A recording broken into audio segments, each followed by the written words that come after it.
आप सब लोगों को मेरा नमस्कार। और आप देख रहे हैं कि हम लोग इस रूम में आकर सिलेंडर पे बैठे हैं, क्योंकि मुझे ऐसा लगता है कि आने वाले वक्त में और आज भी इन सिलेंडर का यही यूज़ है। इसमें गैस भराने की तो हम लोगों की हैसियत अब है नहीं, जिस तरह से गैस के दाम बढ़ रहे हैं। आज फिर 25 रुपये बढ़ गया है, और अगली बार शायद जब हम लोग प्रेस कॉन्फ्रेंस करेंगे तो आप पत्रकार बंधुओं के लिए भी हम लोग ये लगवा देंगे, और थोड़ी सहूलियत के लिए शायद इस पर गद्दी वद्दी लगा दें, जिससे आप थोड़ा कंफर्टेबली बैठ सके। मैंने तो अपने घर में सोचा है इसको ड्राइंग रूम में रख दूं, क्योंकि इसका यही यूज़ है। तो एक ये सांकेतिक, इसको आप हमारा प्रतिशोध मानिए, इसको आप मानिए कि हमारा प्रोटेस्ट है, लेकिन एक्चुअल सिलेंडर का आज हिंदुस्तान में यही यूज़ है। जो बड़ी बड़ी बातें करते थे वो लोग, आज लोग फिर से चूल्हा फूंक रहे हैं, लकड़ी जला रहे हैं, कंडा जला रहे हैं, और उसी तरह से औरतें खाना बना रही हैं। क्योंकि मुझे ऐसा लगता है कि दम्भ और अहंकार में चूर्ण मोदी सरकार ये भूल चुकी है कि आम आदमी पर क्या बीत रही है। एक हम लोगों की तरफ पेड़ होता है, बिहार और यूपी से आप लोग जो होंगे शायद पता हो, उसको थेथर का पेड़ कहते हैं। रात में काट दीजिए तो सवेरे निकल जाता है। जो थेथरई और जो बेशर्मी मोदी सरकार दिखा रही है, उसकी जितनी निंदा करी जाए कम है।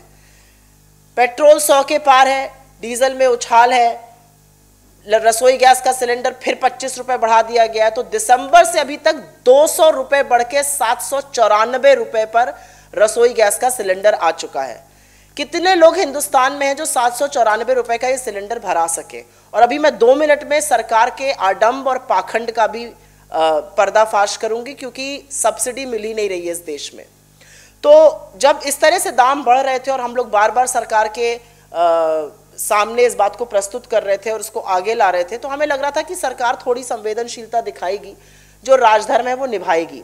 लेकिन सरकार ने सिर्फ थेथरई दिखाई है, और सरकार ने कहीं ना कहीं, रामधारी सिंह दिनकर की एक लाइन है और कृष्ण की चेतावनी में उन्होंने एक लाइन दी है कि जब नाश मनुज पर छाता है, पहले विवेक मर जाता है। आप उसको विवेक कहिए, आप उसको राजधर्म कहिए, आप उसको संवेदनशीलता कहिए, जो भी कहिए, जिस नाम से आप पुकारिए, इस सरकार की नैतिक मौत हो चुकी है। अगर नहीं होती तो शायद ये लोगों को थोड़ी राहत देते, शायद पेट्रोल के दाम कम करते। मोदी जी अपने नाम पर स्टेडियम तो रख लेते और उस पर बड़ा बवाल भी मचना भी चाहिए था, सरदार वल्लभ भाई पटेल का नाम हटाकर अपना नाम रख लेना।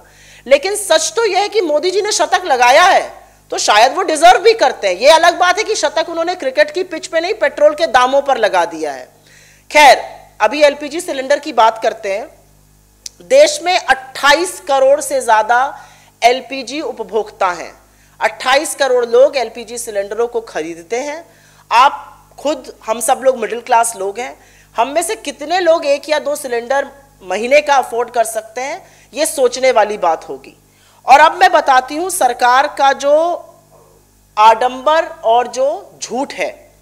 कल ही पेट्रोलियम मिनिस्टर, और इनके मंत्री भी बड़े अद्भुत हैं, इनके मंत्री मुद्दे की बातें नहीं करते हैं। बाल और महिला विकास मंत्रालय की जो मंत्री हैं, उनको सिर्फ राहुल गांधी जी नजर आते हैं। उनको महिला का विकास, महिलाओं के खिलाफ अपराध कभी भी नहीं दिखता, उसके बारे में वो कभी भी बात नहीं करती हैं। उस पर बिल्कुल दही मुंह में जम जाता है।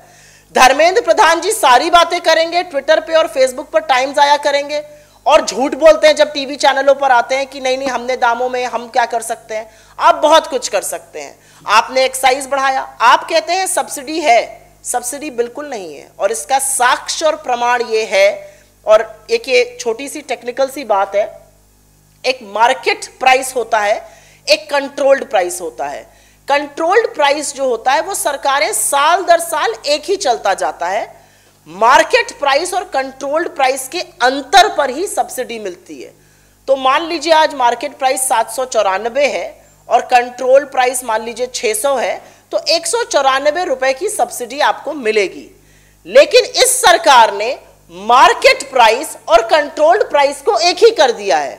794 रुपए, जो 25 रुपए अभी बढ़े, जो 50 रुपए पहले बढ़े थे, जो 100 रुपए बढ़े थे, जो 25 रुपए बढ़े थे दिसंबर से लेकर अभी तक, इन फरवरी में ही 50 रुपए, 25 रुपए और अब फिर से 25 रुपए, 100 रुपए बढ़ाए हैं। जो ये बढ़े हैं, ये कंट्रोल्ड और मार्केट प्राइस अब एक हो चुका है। तो क्योंकि वो एक हो चुका है, सब्सिडी 0 है। तो ये लोग सबसे पहले तो झूठ बोलना बंद करें।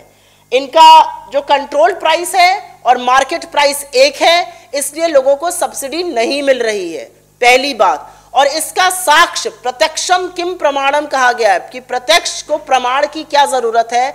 इसका साक्ष्य इस साल का बजट है। 38,000 करोड़ की फ्यूल सब्सिडी को घटाकर 12,000 करोड़ इस साल के बजट में कर दिया गया है। 3 गुना उसको इसलिए घटा दिया गया है क्योंकि सरकार ने मन बना लिया है कि आपकी जेबों पर डाका डाला जाएगा, आपकी रसोई गैस में उछाल होगी, आपके चूल्हे में आग लगेगी, लेकिन सरकार अपना मोटा रोकड़ा कमाती जाएगी। कोई और भी सरकार होती तो आज मैं कहती हूं और दावे के साथ कहती हूं, आपने 21 से 22 लाख करोड़ रुपए कमाए हैं 12 बार एक्साइज बढ़ाकर। आप एक्साइज घटा नहीं सकते। और अब इनके दूसरे झूठ का मैं पर्दाफाश करती हूं। निर्मला सीतारमण जी से मैं एक बात में खुश हूं कि जब उनसे पूछा गया तो उन्होंने चलिए ये तो नहीं कह दिया कि मैं लहसुन प्याज की तरह पेट्रोल डीजल का इस्तेमाल नहीं करती हूं। उन्होंने एक बड़ा अंग्रेजी का टर्म यूज किया, it's a very vexatious issue. No madam, it is not a vexatious issue. ये परेशान करने वाला इशू सिर्फ आपके लिए है और इसलिए है क्योंकि आपकी नीति और नियत दोनों में खोट है। आप पेट्रोल, डीजल, एलपीजी का ठीकरा राज्य सरकारों पर मत फोड़िए क्योंकि आप अन्याय कर रहे हैं। 7 लाख करोड़ राज्य सरकारों का आपके पास बकाया है। 12 बार एक्साइज आपने बढ़ाई है। एक्साइज के 3 कंपोनेंट होते हैं, बेसिक एक्साइज, स्पेशल एक्साइज और एडिशनल एक्साइज।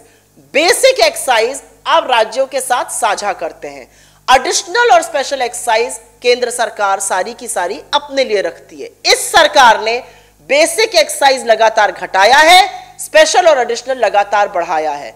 उसके बावजूद भी हमारी सरकारों ने, जैसे राजस्थान ने 2% वैट कम किया जिससे उन्होंने 1000 करोड़ की चपत ली, लेकिन संवेदनशील सरकारें यही करती हैं।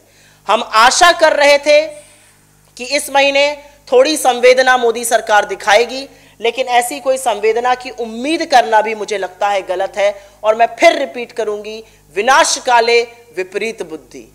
जब विनाश मनुज पर छाता है पहले विवेक मर जाता है।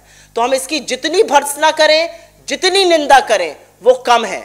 मैं फिर से एक सवाल पूछना चाहती हूं उन सब महिला नेत्रियों से, आप दौड़ दौड़ कर, लपक लपक कर सिलेंडरों के साथ सड़कों पर बैठती थी, आप प्रतीक बन गई थी उस समय।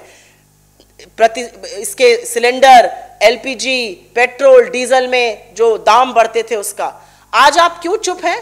क्यों आपके मुंह में दही जमा हुआ है? क्या सत्ता का सुख इतना बड़ा होता है कि आपको लोगों की दिक्कतें नहीं दिखती हैं? और मैं एक सवाल जरूर इस सरकार से, जरूर धर्मेंद्र प्रधान जी से और मोदी जी से पूछना चाहती हूं। आप ही का ये किया हुआ है और आप प्रीवियस सरकारों को ब्लेम करते हैं। आपको झूठ बोलने में भी लाज नहीं आती। मोदी जी आजकल अपनी नई वेशभूषा में खड़े होकर कहते हैं कि क्योंकि प्रीवियस गवर्नमेंट्स ने इंपोर्ट इतना बढ़ा दिया था हम कुछ नहीं कर पाए। अब उसका भी सच सुन लीजिए। प्रीवियस गवर्नमेंट्स मतलब हमारे समय में 2014 में कुल खपत टोटल कंजम्पशन का 83% मतलब 83% इंपोर्ट होता था। मोदी सरकार में 88% इंपोर्ट हो रहा है, मतलब मोदी जी की नाक के नीचे क्रूड ऑयल का इंपोर्ट बढ़ गया है। आपने हमारी निर्भरता बढ़ा दी है, पहला पॉइंट। दूसरा पॉइंट, और इसको जरूर आप लोग सुनिएगा गौर से क्योंकि ये इंपॉर्टेंट पॉइंट है, ये इसलिए नहीं बढ़ा है क्योंकि हम और आप ज्यादा ईंधन यूज कर रहे हैं। इकोनॉमिक मंदी के चलते, अर्थव्यवस्था को ठप करने के चलते हमारा कंजम्पशन तो घट गया है। ऑयल कंजम्पशन का रेट हमारे टाइम पर लगभग 7% था, अब वो महज 2% है। 6.7% हमारे टाइम पर था, 2.2% इनके टाइम पर है। तो खपत घट गई है। उसके बाद भी इंपोर्ट क्यों बढ़ रहा है? क्योंकि हमारी ऑयल प्रोड्यूसिंग कंपनीज जैसे कि ओएनजीसी हो गया, ऑयल इंडिया हो गया, ये कम ऑयल प्रोड्यूस कर रही हैं। और ये कम ऑयल क्यों प्रोड्यूस कर रही हैं? इसमें भी एक बहुत बड़ा षड्यंत्र है। ये कम ऑयल इसलिए प्रोड्यूस कर रही हैं क्योंकि सरकार ने इनके खजानों पर डाका डाला है। ओएनजीसी का 2014 में एक्सप्लोरेशन का बजट, जब ऑयल एक्सप्लोर होगा तभी ऑयल मिलेगा, एक्सप्लोरेशन का बजट लगभग 12,000 करोड़ रुपए होता था। 2020 में वो आधा हो गया है, 6,000 करोड़ रुपए हो गया है। तो वो कम एक्सप्लोर करेंगे, कम ढूंढेंगे और कम ऑयल निकालेंगे। ये इसी सरकार में मोदी जी की नाक के नीचे हो रहा है। ओएनजीसी के कैश रिजर्व्स लगभग 12,000 करोड़ रुपए होते थे, आज वो कैश रिजर्व्स 1000 करोड़ रुपए से कम हो गए, 91% की गिरावट हो गई है। क्यों? क्योंकि सरकार ने एचपीसीएल जबर रन खरीदवाया ओएनजीसी से अपने डाइवेस्टमेंट फिगर्स पूरे करने के लिए। तो दूसरों पर जब आप उंगली उठाते हैं ना मोदी जी, तो 4 उंगलियां आपकी तरफ उठती हैं। आप ये भूल जाते हैं कि आप ही की नाक के नीचे आपने इंपोर्ट बढ़ाया, हमारी निर्भरता बढ़ाई, आप ही की नाक के नीचे खपत घटी क्योंकि आपने इकोनॉमी का तो मटिया मेट कर दिया है, आप ही की नाक के नीचे हमारी oil producing companies come oil produce कर रही है क्योंकि आपने उनके खजानों पर डाका डाला हुआ है। तो कुछ बातों का जवाब तो आपको देना पड़ेगा। पहला जवाब आपको देना पड़ेगा कि आप इतने निष्ठुर और निर्दयी क्यों हैं। आप क्यों गैस के दामों में जबरदस्त उछाल ला रहे हैं? आपने किस नैतिकता से आज 25 रुपए दाम बढ़ा दिया? आपने शतक लगा दिया पेट्रोल पर, बड़ा कीर्तिमान आपने स्थापित किया। कब आप एक्साइज घटाइएगा? आप क्यों लगातार झूठ बोलते हैं कि सरकार, राज्य सरकारें कम कर सकती है? राज्य सरकारों के पास राजस्व नहीं है। कम अगर कोई कर सकता है तो केंद्र सरकार कर सकती है, आप कम क्यों नहीं कर रहे हैं? और हमारा अंतिम सवाल इस सरकार से यह है, आप लगातार एलपीजी पर लगी हुई सब्सिडी पर झूठ क्यों बोलते हैं? सच तो यह है कि आपने मार्केट प्राइस और कंट्रोल्ड प्राइस को एक कर दिया है, सब्सिडी की गुंजाइश ही नहीं रह गई है, लेकिन आप लगातार झूठ बोलते हैं। तो इतना अनैतिक, इतना भ्रमित करने वाला काम आप क्यों करते हैं? यह सवाल आज देश जानना चाहता है। I will quickly make a brief statement in English. As you can see, we are sitting here on empty gas cylinders because I don't think any of us have the wherewithal to get these cylinders refilled. So they are best kept as showpieces. We are perhaps now looking to use them as tools.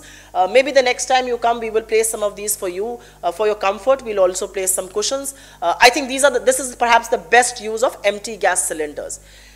We expected this government to bring down prices. What do they do instead? Prices are further escalated by 25 rupees per cooking LPG gas cylinder. At some point in time, this government has to answer very, very pertinent questions. Why are you anti-people? Why are you raising prices? Why are you not rolling back the excise duty hikes? And I want to lay some bare minimum facts for your consumption. This government did not just increase prices, they also lie through their teeth. The Prime Minister gets up and says, because the previous governments were importing, I am helpless. That is absolute nonsense. This is absolutely a big lie. Because the Prime Minister, under his very nose and in his tenure, our imports of crude oil have gone up from 83% in our tenure to 88% in their tenure. And it is not because we are consuming more. Actually, due to the economic slowdown, we are consuming a lot less. Our consumption growth rate has dipped from 6.7% to 2.2%.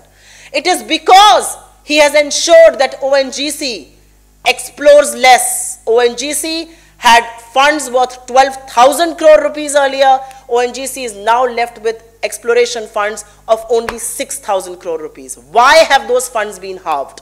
ONGC, which was sitting on cash reserves of 11,000 crore rupees, today has cash reserves of less than 1,000 crore rupees because they made ONGC forcibly buy HPCL, and because of that, ONGC has been left with very, very little cash reserves. So why are you so anti-people? Why are you not rolling back prices? And this government has the audacity to lie about subsidy on LPG cylinder. The reality is that this government has made market and control prices same.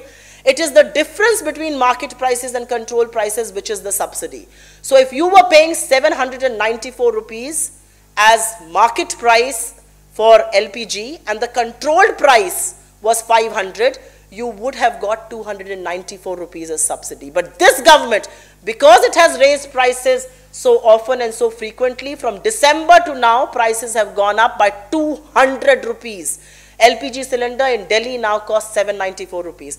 And because they have been raising prices so frequently, the market and the control prices are the same and there is no subsidy. So Mr. Dharmendra Pradhan, firstly stop lying to the country about paying subsidy on LPG cylinder. And it is very evident. In your budget this year, Ms. Nirmala Sitharaman has put fuel subsidy at 12,000 crore rupees, which is 1/3 of what it was last year. So the path we are going to take, the direction the fuel policy is headed in is very, very simple. There will be no subsidies. There will be no relief for the common man. you are being burdened by an economic slowdown. You may have seen job losses, you may have seen wage erosions, but too bad, this government doesn't care. This government now wants you to be burdened under very steep fuel price bills, whether it is petrol, whether it is LPG, whether it is diesel. Mr. Modi chooses to name stadiums after him, stadias after him, but he forgets that the only century he has scored in his life is perhaps the century he has scored in the prices of petrol, shooting above 100 rupees per litre. So any sensitive government will answer the 4 questions that I'm raising. Why are you not rolling back excise duty? Because it is under your control. States are cash crunched. You are sitting on 7 lakh crore worth of state finances. You have consistently raised special and additional excise and reduced basic excise. That's the only excise you share with states. So you have starved states of funds. That's the first point. Why are you not rolling back the excise? Why are you consistently lying on subsidy? Because there is no subsidy on LPG. Market and control prices are the same. Why are you lying about import of oil? It has gone up in your regime from 83% in 2014 to 88%, in fact, over that now. And why are you so anti-poor, anti-people? That's the one big question that I think the country wants to be answered today. This government will be served well if all those people who were taking to streets and protesting will do something similar today. But I think being in government, getting the comforts, getting used to the luxury of being a minister, perhaps make you oblivious and perhaps make you blind towards the plight of the common people. But it is these common people who have put you in positions of power, and it will take no time before they pull you out. Thank you.